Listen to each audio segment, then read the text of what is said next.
వరకు నడుస్తుందా లేదా మీరు ఎప్పుడు కూడా వాస్తవాలు ఒప్పుకోవాలి. గట్కేసర్ ఫ్లైఓవర్ 7 ఏళ్ళు అయింది. నీ సంగతి చెప్పాలంటే ఒక రోజంతా పడుతుంది అధ్యక్ష, ఒక రోజంతా పడుతుంది. అన్ని అబద్ధాలే. ఒక్క మంచి పని చేయకుండా రాష్ట్రాన్ని 100 ఏళ్ళ విధ్వంసం సృష్టించి వీళ్ళు ఓ రోజు బేడీలు వేసుకుంటారు. బేడీలు వేస్తారు పోలీసు వాళ్ళు అధ్యక్ష, పోలీసు వాళ్ళు వేస్తారు. రేపే మాపే పోలీసు వాళ్ళు బేడీలు వేస్తారు. వాళ్ళు బేడీలు వేసుకునేది ఆ బేడీలో ఫోటో చూస్తే ఒకరి ఆ బేడీలో ఫోటో చూస్తే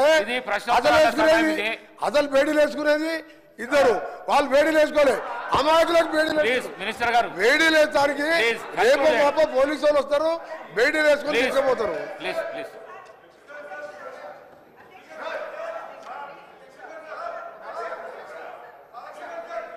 హరీష్ రావు గారు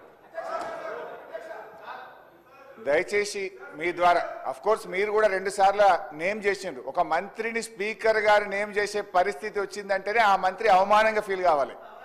ఎందుకంటే ఎలియా మినిస్టర్ పోయి పక్కన కూర్చొని అంగిబట్టి గుంజినా కూర్చుంటలేడు ఆయన పరిస్థితి అది.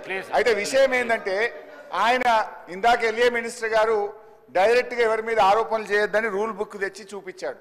ఇప్పుడు మంత్రి గారు లేచి కాళేశ్వరం కమిషను హరీష్ రావు అని చెప్పి మరి నా మీద ఆరోపణలు చేసిండు కదా. శుద్ధులు నాకే చెప్పడం కాదు, శుద్ధులు అందరికీ చెప్పడం కూడా శ్రీధర్ బాబు గారు నేర్చుకోవాలి. ఇప్పుడు ఆ విషయం కూడా మంత్రి గారు నా మీద చేసిన ఆరోపణల మీద చర్చ పెట్టండి, ఆన్సర్ ఇస్తా. మరి ఆయన వెంకటరెడ్డి గారి కమిషన్ లిస్టు చదవమంటే నేను చదువుతా. కాకపోతే నాకు విజ్ఞత ఉంది, నోటీస్ ఇచ్చి చదువుతా. దయచేసి వారు మాట్లాడినటువంటి అన్ని వ్యాఖ్యలు, ప్రశ్నకు సంబంధం లేని వ్యాఖ్యలన్నీ కూడా సభ రికార్డుల నుంచి తొలగించాలని మీ ద్వారా కోరుతున్నా. శ్రీధర్ బాబు గారు మా గురించే లేచి చెప్పడం కాదు, మీ మంత్రులు మీ సభ్యులు తప్పు చేసినప్పుడు కూడా మీరు లేచి చెప్పడం మీ బాధ్యత.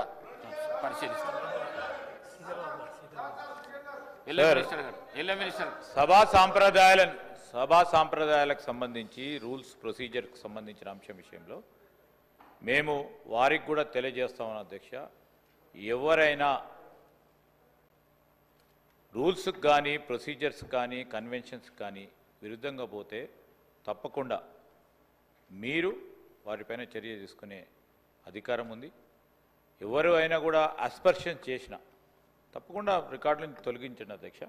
మేము కూడా ఖచ్చితంగా కూడా దానిపైన నిలబడతాం. ఎందుకంటే సభా సాంప్రదాయాలను పాటించాలి, డెమోక్రటిక్ స్పిరిట్తోనే ముందుకెళ్తామని నేను గౌరవ సభ్యులు హరీష్ రావు గారికి కూడా తెలియజేస్తాను.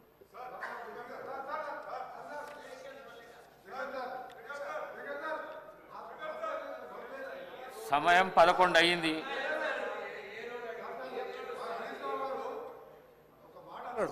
దానికి ఒక్కటే సమాధానం ఎక్కువ చెప్ప. ఆయన ప్రతిపక్ష నాయకుడు మాట్లాడేవాడిని. ఈ పిల్లలతో ఏం మాట్లాడతాను సార్? ఈ పిల్లలతో మేమే మాట్లాడు సార్.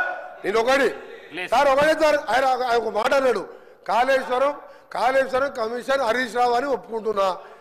నేను ఎక్కడన్నా కమిషన్ ₹1 తీసుకున్నట్టు నువ్వు బినామీ నారాయణ స్కూల్స్ కొన్నావా, కాళేశ్వరం కొన్నావా, కమిషన్ తిన్నావా ప్రూవ్ చేస్తున్నావు. నా మీద ₹1 నా రాజకీయ జీవితంలో రెడీ కాదు. ఇప్పుడు పోదాం, అబ్జెక్ట్ చేయండి. అరే నువ్వు చిన్న మావజాటు అల్లుడుగా 10,000